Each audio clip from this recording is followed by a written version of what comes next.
Okay, if Buck Knives made a knife for SPYDERCO, hear me out. There's nothing I like more than a good titanium frame lock. And this is as good as it gets if you ask me. I mean, I'm sure opinions vary, but this is a Benza 31 and it's a titanium frame lock. It's full titanium, but the price point is, it's on up there. And it's a production knife, and this one happens to be a Magna Cut. My Cosi is an S45VN. The knife that we're going to talk about today is an S45VN. It's not new. It's not new. But I do notice the hate that it gets, and I just kind of want to maybe offer a new perspective. So inside the box is a Buck ONSET, full flat grind, 4.8-inch handle, and a 3.36-inch blade. Listen to Matt Rose talk about it. This is his knife for the time being. We need to get a trade worked out. He's still waiting on his knives to arrive. But, okay. Very smooth ball bearing action, ball seat treat, S45VN. I think one of the biggest complaints about this knife is the blade to handle ratio. That's where SPYDERCO is going to come in, because I have always kind of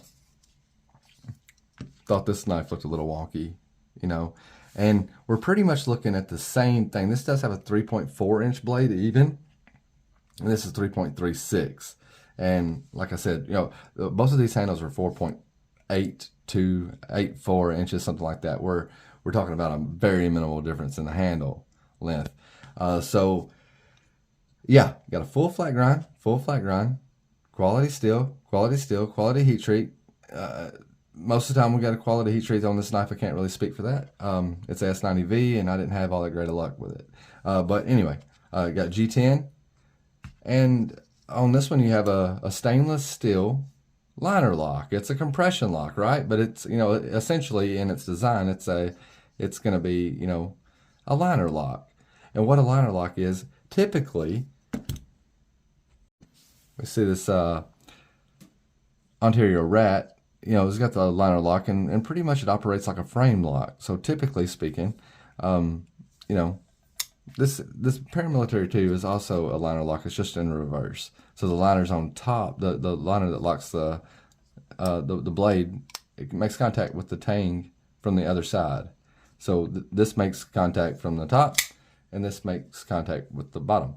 And really, the only benefit to that I know of, and I may be wrong, correct me in the comments, but it just makes it easier to unlock. It gives you a different type of locking mechanism that you can enjoy on this knife, and you can swing it closed and your fingers are out of the way.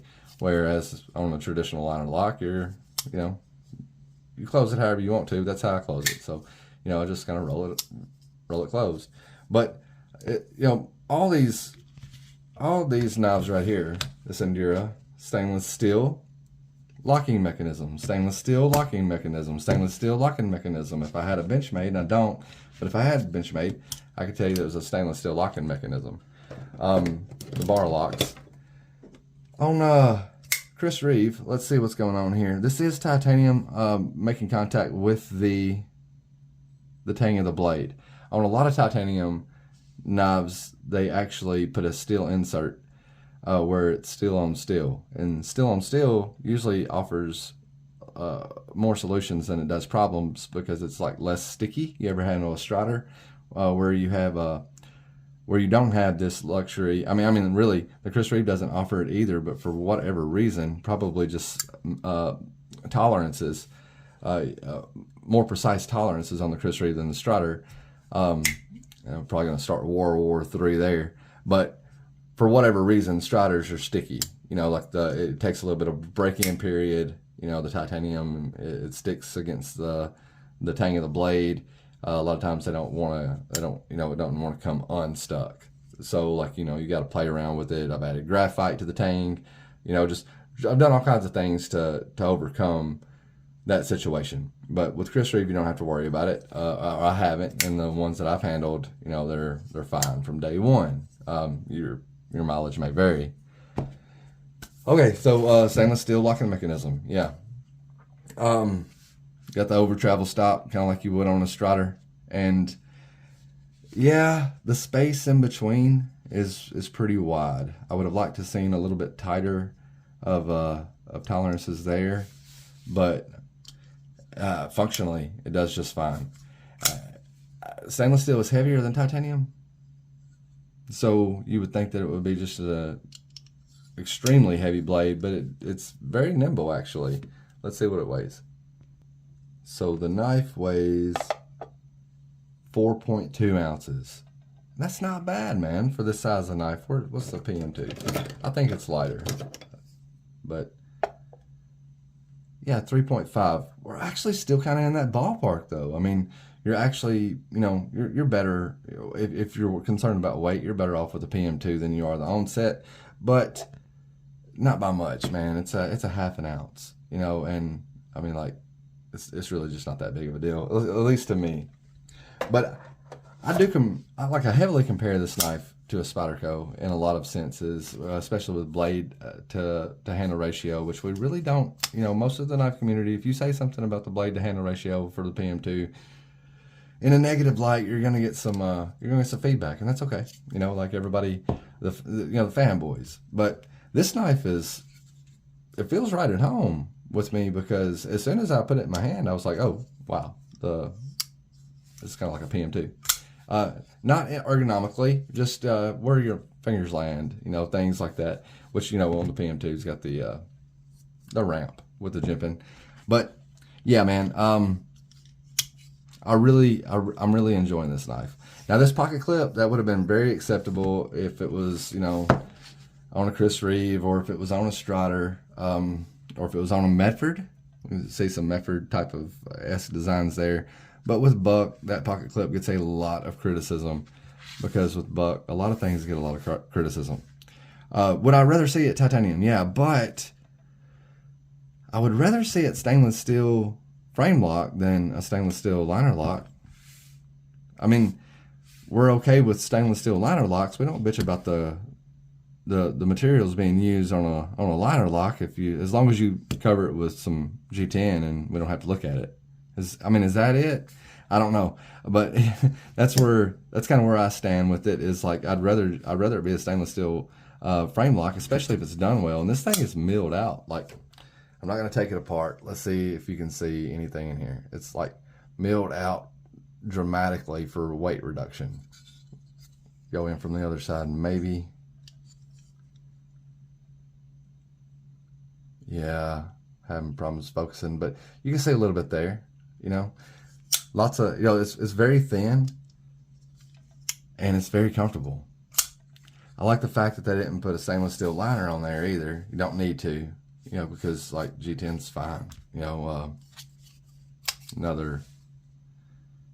This does have stainless steel liners in spots, but it's not a full stainless steel liner. It's almost full, but it's not full.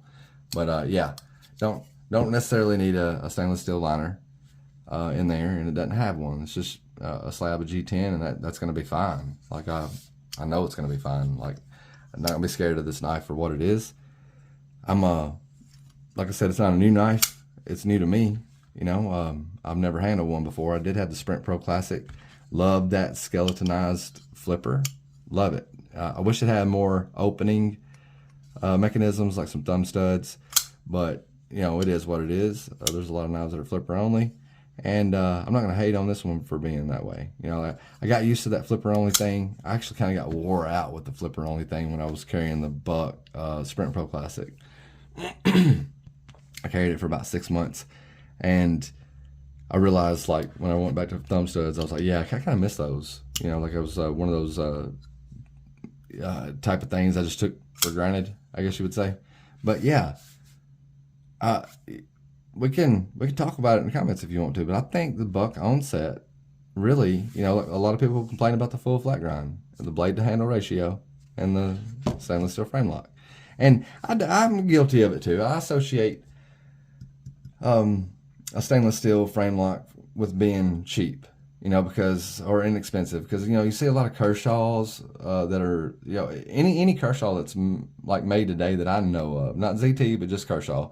If it's going to be a frame lock, it's going to be one of their import knives, and it's probably going to be a sub $50, and it's going to be a stainless steel frame lock. But I would rather have a good stainless steel frame lock, and this is a good stainless steel frame lock, than have, like, you know, I love this knife for everything it is. Don't get me wrong. I'm not trying to take a shit on the knife, but this is a stainless steel. I mean, this is a full titanium frame lock that just wasn't done very well. You know, yeah. Need I say more? You know, it's not done. This knife is not as durable as this knife. You know, and I mean, this is probably closer to a custom knife, right? I don't know. It's a Magnum Works Pantheon is what it's called. Talked to Dave. Think he's going to do a reblade for it in the future. I'm looking forward to that. But anyway, blade to handle ratio. Maybe a little worse than the Pantheon, but not much. It's got a very usable blade for an EDC size knife, and it's got a fairly comfortable handle. I could see where it might get a little small with the curvature. Like if you had extra large hands, you might have to choke back, but I'm not getting that problem at all. I wear a size large glove. So yeah, man, ONSET, I'm happy with it, and I think this is what it would look like if SPYDERCO commissioned Buck to make a knife for them, you know, like, especially if it was going to be a frame lock. Now, the Tenacious, we'll talk about the price point. The Tenacious is a SPYDERCO that's made in China. It's a liner lock. It's got a little bit better of ratios than this knife or the PM2, but I'm not going to stick it out here on the boat by itself, because it's not on a boat by itself when it comes to blade handle ratios. We just don't hear about it when it's a company we love. It's a company that we want to pick at and let them know that they got some room to grow. You know, when they're presenting pretty much the same thing as this other company over here. But, you know, size comparison here. I mean, price comparison here. I think this knife was $170, and this knife usually is like $180, $190, something like that. I have seen them all the way down to like $129, you know, in the past. Maybe it was a Black Friday deal, I don't know, but I've seen them just about everywhere in between. I have seen these knives available, you know, brand new from reputable knife dealers for $149, and like I said, $129. I think Blade HQ had them for $129 at some point. But I think the price right now is around $190, and I think that's steep. But I do believe if you could pick this up for around that $150, maybe even sub $150 range, that you're going to get a good knife at a good price. That's just my opinions on it, and like I said, those vary. But I would rather see this locking mechanism than that locking mechanism. Personally, I like frame locks. So, you know, when people are like, yeah, but it's stainless steel, well, yeah, so is your liner lock.